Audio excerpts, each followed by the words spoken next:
Hey everyone, welcome to part 5? Yes. Part 5. My in-depth review of the new Tyranids Codex. So far I've gone over my first opinions. Not a big fan of it. HQs, leads and troop slots. Now it's time for the fast attacks. Now the fast attacks are interesting. Fast attack tends to be my least favorite or least used slot in the in the codices, primarily because they don't do as much as I want.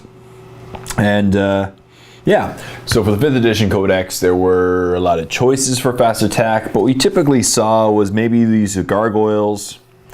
At the time the Harpy didn't exist, there were a couple kit bashed Harpies, but the Harpy was a bit overpriced.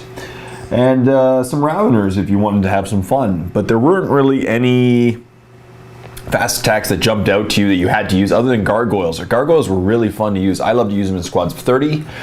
They were really cheap for their upgrades. It was only 1 point for adrenal glands or toxin sacks. So you can run a fully upgraded squad of 30 Gargs for 200 and I believe it was 240 points. And it was a lot of fun. They ripped apart a lot of stuff. It was fun. And yeah, so I was wondering if they were going to fix Shrikes, especially because Tyranids Shrikes were the warriors with wings, but they had an annoying 5-up save. I don't know. So yeah, without further ado, we'll get to the fast attack choices. So once again, there are 8 fast attack choices for the Tyranids Codex.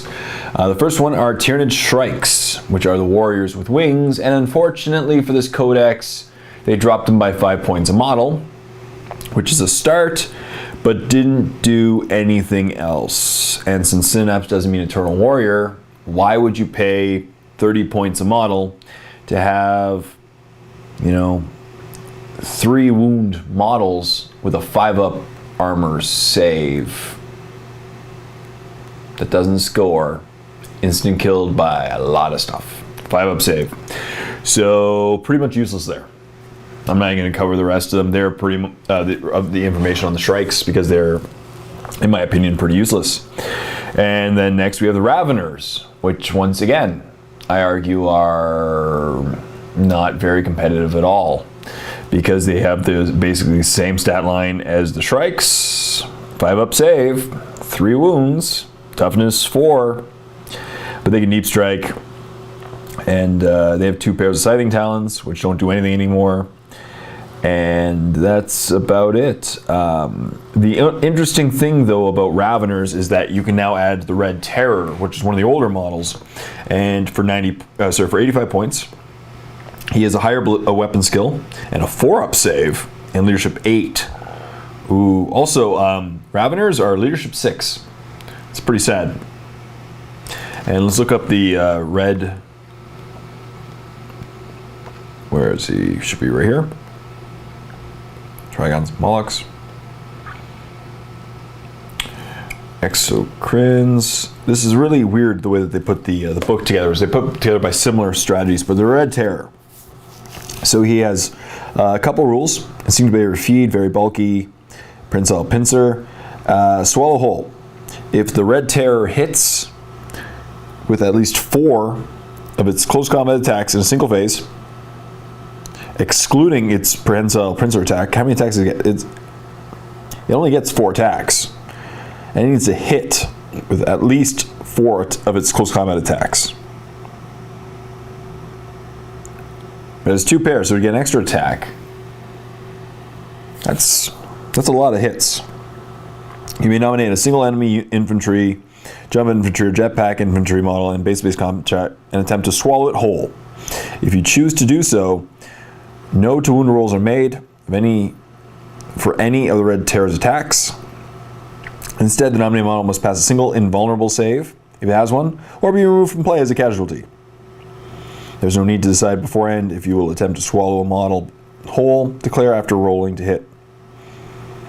Enemy models with either the very bulky or extremely bulky special rule cannot be nominated as targets to be swallowed whole. That's kind of interesting. Kind of gimmicky. But interesting. I don't know if I'd take it for 85 points on top of a really bad group, but if you want to have fun with them, try them out. Next is Sky Slasher Swarm Brood, which are now 54 points. They got more expensive and not helped at all very much. So next one, Gargoyles. These were my favorite in the fast attack choice. They were new models for 5th edition Codex, and they got nerfed slightly. Points cost, they're the same. Stat line, they're the same. Special rules, the same. I think they might have lost, let me double check Gargoyles. I think they might have lost their Venom thing. So Gargoyles. Turvagons, Tyranids. So Gargoyles.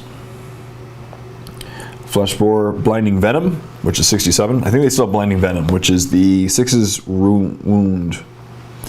Blinding Venom. Yes, poison 6+. So in close combat, a model with Biomorph can exchange all of its normal attacks to make a single Blinding Venom attack. What?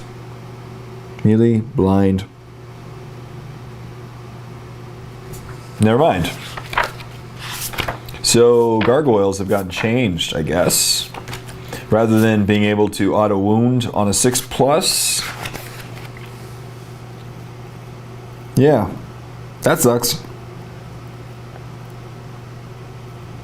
That's it. So Gargoyles got nerfed. They no longer auto wound on a 6+. They on the hit, I'm pretty sure. Maybe correct me if I'm wrong in the comment section down below. And they're the same points cost, but however, their upgrade cost used to be 1 point per adrenal gland or toxin sac, and now it's 2 points. So they got more expensive. Up next, we have the Harpy. Ooh, Harpy. Here's the kit. I'll be doing an unboxing this probably in the next day or so.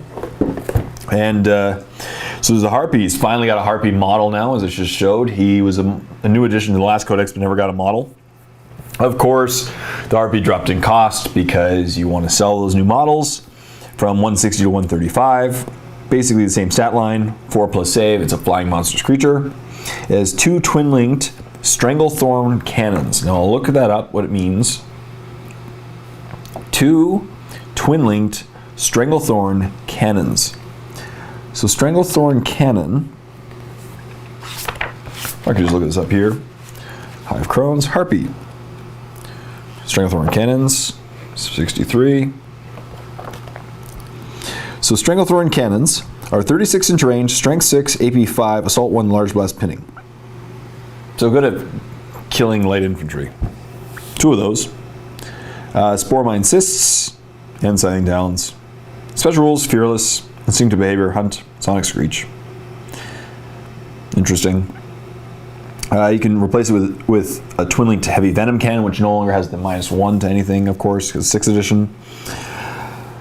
Senior Salvo, Cluster Spines. All right. And up next, we have the second guy, the Hive Crone, which has a Drool cannon, 4 tentaclids, and Scything Talons. So let's look up him. He's kind of interesting. He's new. Hive Crones. So they have a Drool cannon.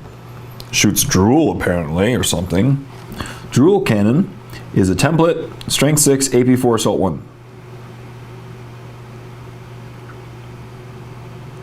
That's not very good. Okay.